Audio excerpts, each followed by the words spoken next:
Saya jemput Yang Berhormat PJ Utara untuk menyambung perbahasan. Terima kasih Datuk Yang di-Pertua. Sebenarnya tadi saya tengah menguraikan beberapa contoh yang telah pun dikemukakan dalam laporan audit negara mengenai kes-kes penyelewengan, kes-kes penyalahgunaan kuasa, kes-kes yang berkemungkinan besar rasuah. Dan antara contoh-contoh yang lain termasuklah satu perbelanjaan daripada Kementerian Pendidikan yang membayar sebanyak RM57,493 untuk kerja-kerja landscape yang bernilai lebih 880% lebih tinggi daripada sebuah harga yang tertinggi yang didapatkan daripada Jabatan Audit. 880%. Dan juga satu pembelian komputer yang telah pun dibangkitkan semalam oleh Yang Berhormat Gopeng, di mana laptop komputer oleh Sekolah Mara telah dibeli dengan harga RM42,000. Tak penjelasan? Boleh. Boleh habiskan sikit? Boleh habiskan sikit ya? Okey. RM42,000. Dia beli berapa? Dia beli harga asal sebuah laptop komputer ni RM3,000, RM4,000 boleh dapat dah. Beli RM42,000. Saya bukan orang Melayu. Ni Sekolah Mara. Saya bukan orang Melayu. Tapi bila saya nampak pemimpin-pemimpin Barisan Nasional menuduh Ketua Pembangkang sebagai pengkhianat Melayu, okay, apabila dia membela nasib orang bukan Melayu. Bila saya tengok kes macam ni, wang yang diperuntukkan untuk kebaikan kaum Bumiputera digunakan sebegitu ini. Orang yang membuat pembelian ni adalah pengkhianat Melayu yang benar-benar di negara kita. Dan mereka perlu diambil tindakan secepat mungkin, sekeras mungkin. Ya, kena batangan. Terima kasih Yang Berhormat. Sedarkan Yang Berhormat bahawa isu ini telah pun kita bangkit dan Yang Amat Berhormat Perdana Menteri juga telah membuat komen bahawa memang kita tidak bersetuju dengan perbuatan-perbuatan sebegini. Justru itu kita telah meminta perkara ini telah kita bangkit dalam Dewan ini, di luar Dewan. Kita meminta pihak penguatkuasa yang berwajib menyiasat perkara ini dan mereka-mereka yang bertanggungjawab harus diheret ke mahkamah. Ini telah kita perjelaskan. Jadi dan saya heran Yang Berhormat, saya tidak pernah menuduh pula Ipoh Timur sebagai pengkhianat Melayu. Tidak pernah saya dengar ada orang ini, mungkin cuma Ketua Pembangkang, tidak pernah saya cakap. Ya. Jadi ini Yang Berhormat harus menyadari bahawa bukan saja Yang Berhormat yang concern ataupun mengambil berat soal ini. Bahkan kita awal-awal lagi telah menyatakan meminta kerajaan kalau siapa-siapa bertanggungjawab maka hendaklah dia membayar apa yang telah dia lakukan. Yang Berhormat sekejap. Yang Berhormat tak pendek pasal saya nak minta penjelasan dan Yang Berhormat perlu betulkan kenyataan apabila kita menuduh Pematang Pauh sebagai pengkhianat Melayu bukan kerana beliau membela bukan Melayu. Kerana kita pun selama ini membela bukan Melayu. Kita tuduh beliau pengkhianat Melayu kerana beliau adalah dalang kepada pempecahan orang-orang Melayu, bukan kerana beliau membela bukan Melayu. Betulkan Yang Berhormat? Betulkan balik. Saya minta Yang Berhormat tarik balik kenyataan tadi yang mengatakan kita tuduh dia pengkhianat Melayu kerana membela bukan Melayu. Kita pun selama ini membela bukan Melayu. Kita nampak tarik balik Yang Berhormat.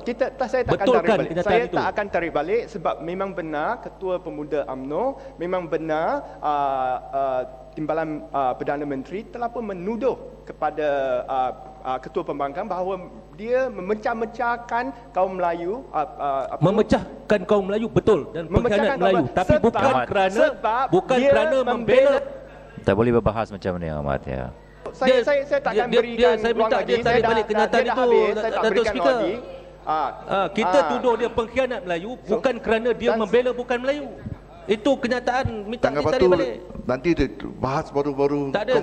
Itu kenyataan dia tak betul. Jangan selewengkan Dewan. Itu hanya speaker boleh. Jangan selewengkan Dewan ini. Bukan cerah begini. Kota Melaka. Duduk Kota Melaka ya. Okey. Ya, teruskan Yang Berhormat. Untuk menjawab soalan daripada Kinabatangan. Saya tahu Yang Amat Berhormat Perdana Menteri telah pun menjelaskan bahawa tindakan akan diambil. Tapi tiap-tiap tahun kita dengar penjelasan yang sama. tiap-tiap tahun kita nampak laporan ketua audit negara yang sama. Bila saya bentangkan perkara ini pada tahun lalu, saya masih ingat.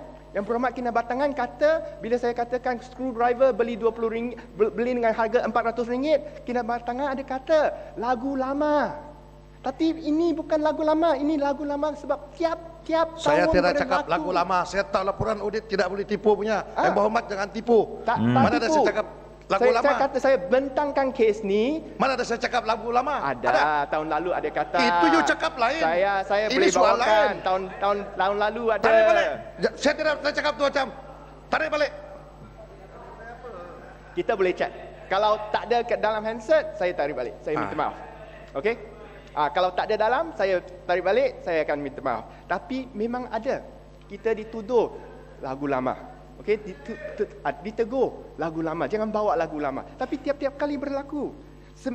Ketua audit mendapati bahawa 9 kementerian perbelanjaan mereka telah pun melebihi had perbelanjaan ataupun perbelanjaan-belanjawan yang telah pun diluluskan dalam parlimen. 9 kementerian yang berjumlah 3.6 bilion. Kementerian Pendidikan 1.2 bilion, Kementerian Kewangan 770 juta, Kementerian Kesihatan 690 juta, Kementerian Pertahanan 658 juta. Ini adalah semua perbelanjaan yang telah pun melampaui apa yang telah pun ditetapkan dalam Dewan Yang Mulia ini. Dan akibat keterlaluan ini telah menjadikan perbelanjaan pengurusan bagi negara kita ni kian meningkat, dan bukan saja meningkat melebihi apa yang telah pun ditetapkan dalam Dewan ini. Kita mengambil berminggu-minggu kita bahas di sini untuk meluluskan bajet. Kita tak henti. Kita bahas dengan serius. Sebelah sana dan sebelah sini kita bahas dengan serius. Okay? Tapi setelah kita satu line berapa jumlah kita luluskan, pergi kepada pihak kerajaan untuk membelanja, mereka macam tak kisah. Saya boleh senaraikan statistik.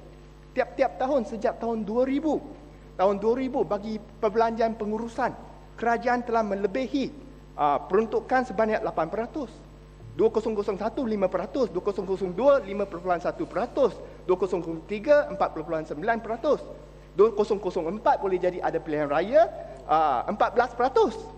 2005 turun sikit 9.6%, 2006 600, dan tahun lalu 17%. Pilihan raya lah. 17%. Bajet pilihan raya kita boleh terima. Dah ditetapkan. Kita boleh terima kalau perbelanjaan lebih banyak. Okey, dah tetapkan tak apa. Tapi bajet telah dilulus tapi masih melebihi 17%. Ya. Sikit saja, Yang Berhormat PJ Utara. Terima kasih Datuk Yang Di-Pertua. Soalan saya pendek saja.